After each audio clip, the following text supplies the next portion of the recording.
can eat clean, you can train hard, you can do everything right. But if your sleep sucks, your results will too. For a long time, I thought I was dialed in, but I wasn't recovering properly. In this video, I'm not gonna give you generic advice like stop drinking coffee after 2 p.m. I'm gonna give you real strategies that I've used to personally fix my sleep, how to reset your rhythm, and the habits that made the biggest difference for me. If you care about building muscle, losing fat, or just feeling good day to day, sleep is the biggest lever that you can pull. Poor sleep wrecks your testosterone, increases cortisol, and slows recovery. It makes you hungrier and it tanks your energy. If you just put a little bit of attention into this video and learn knowledge, simple things that are super easy to implement but took me years to figure out, you will get the results that you deserve from all of that effort that you've put into your nutrition and your training. Now, let's get into the first key step, to just go outside when you wake up. So first thing in the morning, when you wake up, put on your shoes, put on some clothes, and then just get out into the sun. It can be for something simple, like just a 10, 20-minute walk. Go out, go walk in the beach, go walk in the forest. If you can't go for a walk, just go outside, do a little mobility routine, do some stretching, do some yoga.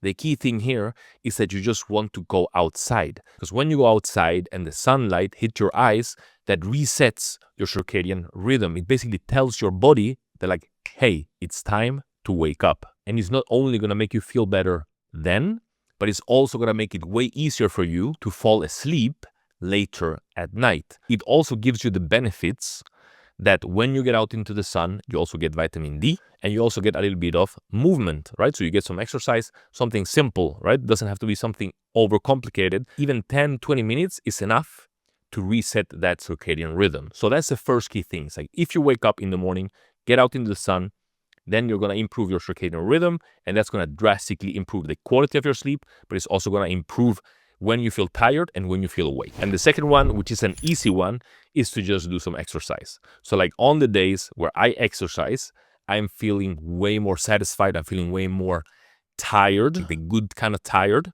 where I'm relaxed and it's easy for me to fall asleep, and I also can sleep way deeper. And this is proven, right? Like if you exercise, you sleep better. Like in today's day and age where we sit down, we have sedentary jobs, we drive to work, we sit in the subway, like we're not moving enough. So then doing some kind of movement every single day is always good, where you don't need to do like a super tough workout every day, but just a little bit of movement. It improves how deep you sleep, and it also balances out your stress and energy cycles. We live very stressful lives, and when we are stressed, like that affects our cortisol, which keeps us up at night.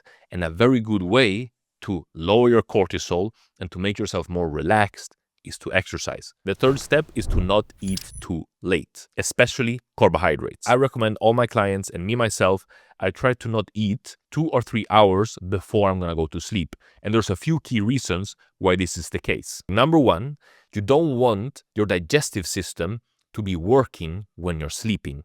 So like if you eat just before going to bed, your digestive system is going to be processing. That's going to increase your body's temperature, and your body is going to be in processing mode. It's not going to be in relaxation and recovery mode. So you want to give your body a little bit of time for the food to process before you go to bed.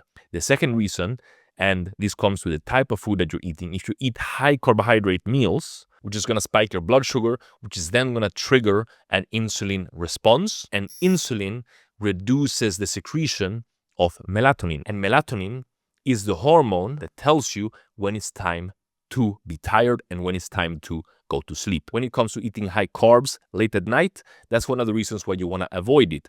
And not only for sleep, but just in general, you want to eat high protein meals, and that come from animal-based sources. So like chicken, meat, dairy, eggs, and these types of food that are high in protein. If you mix these with a little bit of carbs, you're going to keep balanced and stable blood sugar levels, and you're not going to get this insulin spike. Also, eating enough protein obviously is necessary for building and maintaining muscle. And I could talk about diets forever.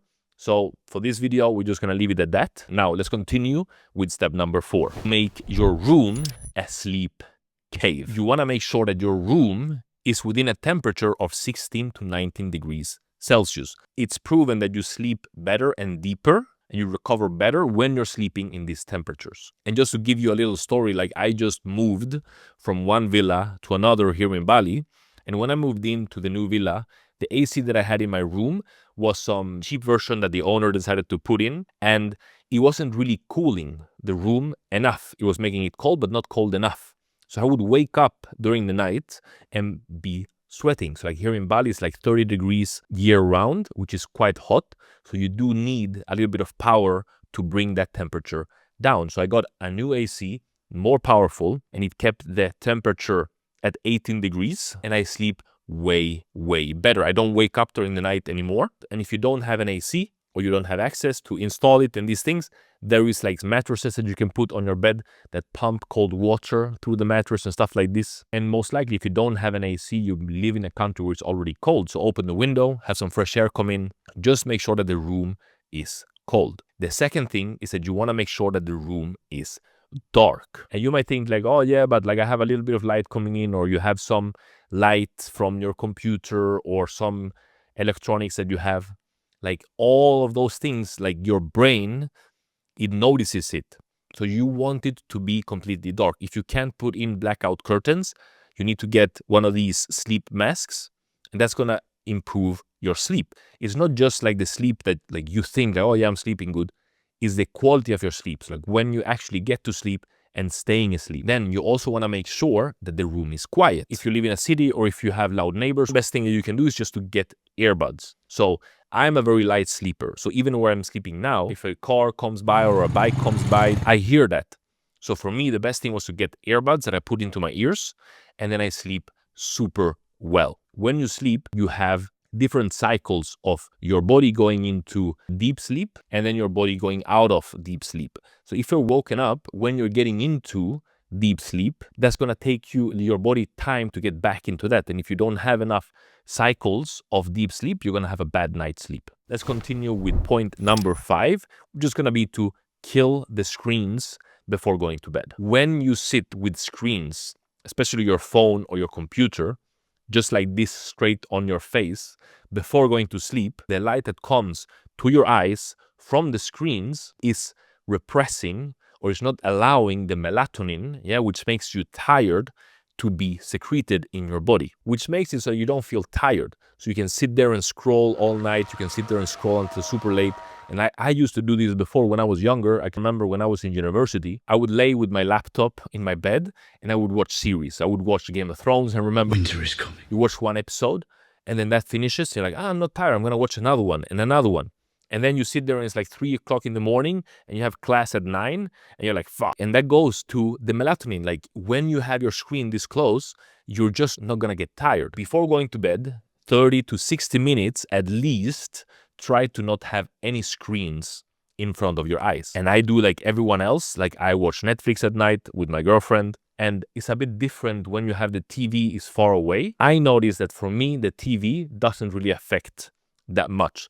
I do still try not to watch Netflix just before going to bed. So like there's at least 36 minutes before going to bed. But it's more the small screens like the iPad or the iPhone or your laptop, having it super close to your face. And then when it's time to go to sleep, like I'm the kind of person, like I'm always thinking, my mind is always going, having ideas, having thoughts, like I could just sit there. If I was going to go to bed just with my thoughts, like it takes me hours to fall asleep. I'll start thinking about when I was a child.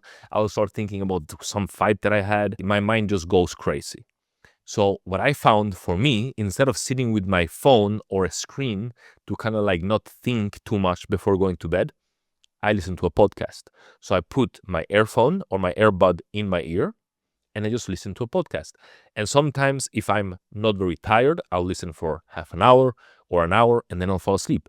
But on the days where I'm tired, like I can just listen for maybe 10, 15 minutes and then I'll fall asleep and I sleep really, really good. So if you're someone like that you need something to help you fall asleep, then listening to a podcast is a really good solution. For me, it really helped. So it can be a podcast or an audiobook, whatever you prefer. So now we're going to get into the last step, and that's supplementation. And the reason why I put this last, right, is because you want to be hitting all of the other things before even thinking about supplementation. Try the other things first, and then you can start thinking about supplementation.